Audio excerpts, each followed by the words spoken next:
My name is Brooklyn, and I am 27 years old.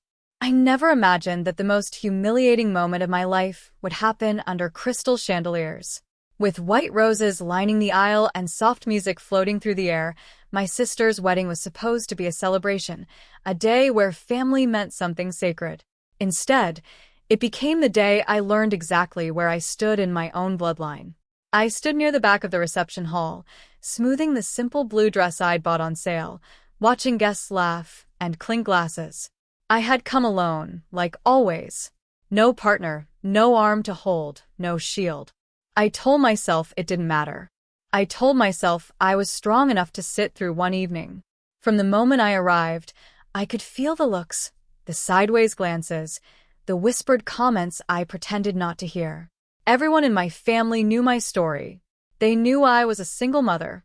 They knew my daughter was at home with a babysitter because children would ruin the aesthetic. My sister had said it sweetly, with a smile sharp enough to cut. I swallowed it like I always did. The ceremony passed in a blur. My sister looked radiant, confident, adored. Our parents beamed from the front row, proud in a way I had never felt directed at me. When the reception began, I tried to stay invisible. I ate quietly, smiled when spoken to, and kept my eyes down. That was my survival skill. Be small, be quiet, don't invite attention. Then came the speeches. The maid of honor spoke first, saying boring things about love and destiny. People clapped politely. My heart started to pound when I saw my sister stand and take the microphone. She glanced around the room like she owned it, which in that moment she did. Her eyes flicked toward me just for a second. A smile curled on her lips, and something cold settled in my stomach. She began by thanking everyone for coming, for supporting her, for believing in her happiness. Laughter rose at the right places. Then her tone shifted. She started talking about family, about examples of what to do and what not to do in life. People leaned in, amused. I felt heat creep up my neck. And then she said it loud, clear, unmistakable. At my wedding, she laughed into the mic. I guess I should mention my sister. My sister is a single mother, unwanted by anyone. The words hit me like a slap. For half a second, the room went silent, as if even the air needed to process the cruelty. Then laughter erupted. Real laughter. Not nervous, not awkward, genuine amusement. I stood frozen, my face burning, my ears ringing. I wanted to disappear. I wanted the floor to swallow me whole. I kept my eyes on the table, praying no one would look directly at me, even though I knew everyone already was. Then my mother's voice cut through the noise. She didn't even bother to stand. She leaned forward, laughing, and added, "She's a used product." More laughter, louder this time. I felt something inside me crack. My hands trembled at my sides. I looked toward my parents' table, hoping stupidly that my father might stop it, that he might say something, anything.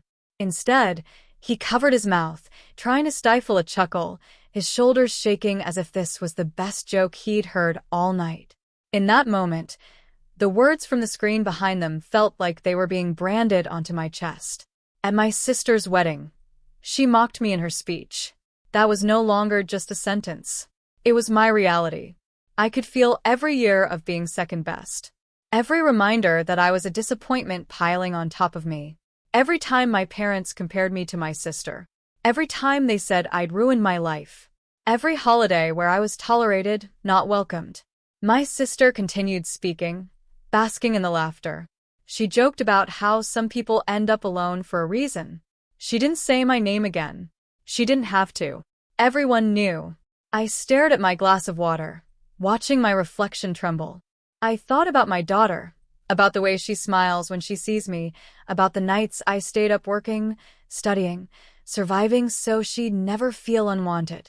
And there I was, being reduced to a punchline, labeled forever by people who were supposed to protect me. The room felt smaller, tighter, like the walls were closing in. My chest hurt, but I didn't cry. Not yet. I wouldn't give them that satisfaction. I swallowed the lump in my throat and lifted my head just enough to see the guests wiping tears of laughter from their eyes. Behind my sister, the groom stood quietly. He hadn't laughed. He hadn't smiled. His face was unreadable, his hands clenched around his own glass. I noticed it only briefly, filing it away without knowing why. What I did know was this. The laughter hadn't faded. The damage had already been done. The label had been spoken out loud in front of everyone, unwanted. And as the noise of the room washed over me, I realized this night wasn't over yet. But whatever came next would change everything. The laughter eventually softened into scattered chuckles. But the echo of it stayed lodged in my chest, heavy and painful, as if every sound in the room now carried the same cruelty. I remained standing there for a moment longer than I should have, unsure whether sitting back down would make me look weak or walking out would make me look dramatic. And in that hesitation, I realized how trained I had become to think about how others saw me instead of how I felt. My sister finished her speech to applause, soaking it in like sunlight, bowing her head modestly, as if she hadn't just carved me open in front of 100 people. My mother wiped tears of laughter from her eyes, still smiling, and leaned toward an aunt to whisper something that made them both grin. My father avoided looking at me altogether. His earlier chuckle now replaced with studied interest in the tablecloth, and that hurt almost more than the laughter, because it meant he knew it was wrong and chose silence anyway. I finally sat down, my legs weak, my hands cold, and stared straight ahead as plates were cleared and music swelled again, as if nothing extraordinary had happened. As if a woman hadn't just been publicly declared worthless by her own family. Inside my head, the words repeated themselves over and over. My sister is a single mother, unwanted by anyone. She's a used product. Each repetition cut a little deeper, dragging up memories I tried hard to keep buried. The day I told my parents I was pregnant and watched disappointment replace concern on their faces. The way my mother cried, not because I was scared, but because I had ruined my future. The way my father stopped introducing me proudly and started explaining me instead. I remembered sitting alone in a hospital room after giving birth, holding my daughter and promising her she would never feel like a mistake, even though everyone around me treated her existence like one. The music changed to something upbeat. People stood to dance. Glasses clinked again, and life moved on without missing a beat. But I felt frozen in time, stuck at the moment my sister chose humiliation over kindness. That was when I noticed the groom again. He hadn't joined the dance floor. He hadn't laughed. Instead, he watched me, not with pity, but with something closer to disbelief, like he was seeing a side of the family he'd married into for the first time and didn't like what he saw. Our eyes met briefly, and in that second, I felt exposed, like he could see every thought I was trying so hard to hide. I looked away quickly, ashamed that a stranger might understand my pain better than my own parents ever had. I pushed my chair back and excused myself quietly, weaving through the tables toward the hallway, my heartbeat loud in my ears. The restroom mirror reflected a woman I barely recognized, eyes glassy but dry, lips pressed tight, shoulders squared out of habit rather than strength. I told myself not to cry. Not here, not today. I splashed water on my face and took a long breath, reminding myself why I endured moments like this. Because walking away from family isn't as simple as people think. Because hope is stubborn. Because a small part of me still believed things might change. When I returned to the hall, I tried to blend back into the background. But the damage had shifted something fundamental inside me. Conversations felt distant. Smiles felt fake. And every laugh sounded like it might be about me. I overheard fragments as I passed by tables. She didn't mean it like that. You know how she jokes. Well, it's kind of true. Each comment, another reminder that my pain was entertainment. My life, a cautionary tale. I sat again, picked a dessert I couldn't taste, and wondered when exactly I had become so easy to dismiss. Then, without warning, the music cut out. The sudden silence rippled through the room, chairs scraping as people looked toward the DJ in confusion. A murmur spread, curiosity buzzing. I looked up, startled, my heart jumping, and saw the groom standing now, a microphone in his hand. My sister turned toward him, smiling at first, assuming this was part of the program. Another sweet moment to add to the night. But as he cleared his throat, her smile faltered. The room quieted completely. Every eye shifted to him. My stomach tightened, a strange mix of dread and anticipation swirling inside me. I had no idea what he was about to say, only that something about the way he stood, straight, controlled, serious, felt different from the rehearsed joy of everything else that evening. The laughter was gone. The room waited, and for the first time since the speech, I felt the balance of the night tilt, as if the story wasn't finished yet, as if the words spoken about me weren't the final ones after all. The groom's voice cut through the silence, calm but firm, and every word landed heavier than the last. He didn't smile, didn't joke, didn't try to soften what he was about to say. He started by looking around the room at the guests who had laughed moments earlier. And then he turned to my sister. "I wasn't planning to speak," he said. "But after what was just said, I can't stay quiet." A ripple of unease passed through the crowd. My sister's confident posture stiffened, her fingers tightening around the stem of her glass. My parents shifted in their seats. My mother's smile faded. My father finally looked up. The groom continued, his voice steady. "At my wedding, I just heard someone mocked in a speech. I heard a woman reduced to a joke. I heard a single mother called unwanted." The words echoed, and this time there was no laughter to catch them. You could feel the air change thick with discomfort. He paused, then added slowly, "And I heard people laugh." My sister tried to interrupt, letting out a nervous chuckle. But he raised a hand, not aggressively, just enough to signal he wasn't done.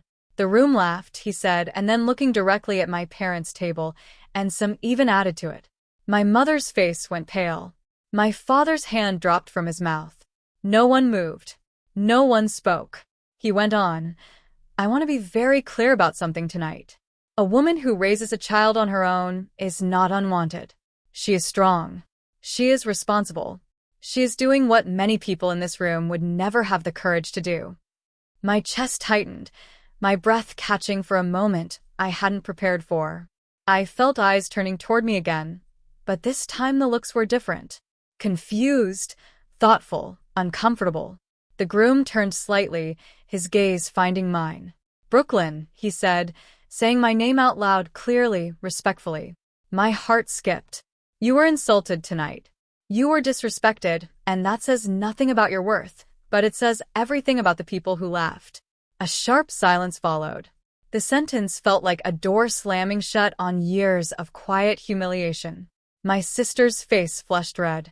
She tried to laugh it off again, mumbling something about it being just a joke. But the groom shook his head. "Jokes are meant to be funny to everyone," he cleared his throat replied. "Not cruel to one person."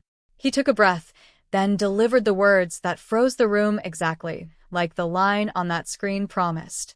Then the groom stood up and grabbed the mic. The room froze. You could almost hear the collective realization sinking in that this wasn't a scripted moment, that something real was happening. He finished by saying, "I refuse to start my marriage pretending this behavior is acceptable. Not tonight. Not ever." He placed the microphone down gently and walked back to his seat without another word. For a long second, no one clapped. No one laughed. No one breathed. My sister stood there stunned. Her perfect day cracked right down the middle. My parents looked like strangers to me in that moment.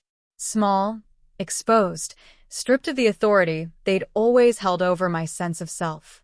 I sat perfectly still, hands trembling in my lap, tears finally blurring my vision. Not from shame this time, but from something dangerously close to relief. People slowly began to murmur, chairs shifting again, but the energy of the room was gone. The celebration felt hollow, like a stage after the curtain has fallen. I didn't wait for anyone to come explain or apologize. I stood, walked toward the exit, and this time I didn't look back. Outside, the night air was cool against my face. I took a deep breath, feeling lighter than I had in years. For the first time, someone had said out loud what I was never allowed to say, that I wasn't the problem.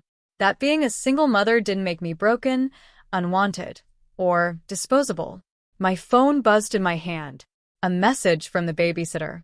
A picture of my daughter asleep. Her tiny hand curled around her blanket. I smiled through tears.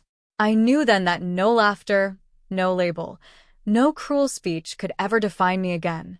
I went home that night changed, not because my family suddenly loved me, but because I finally understood I didn't need their approval to be whole.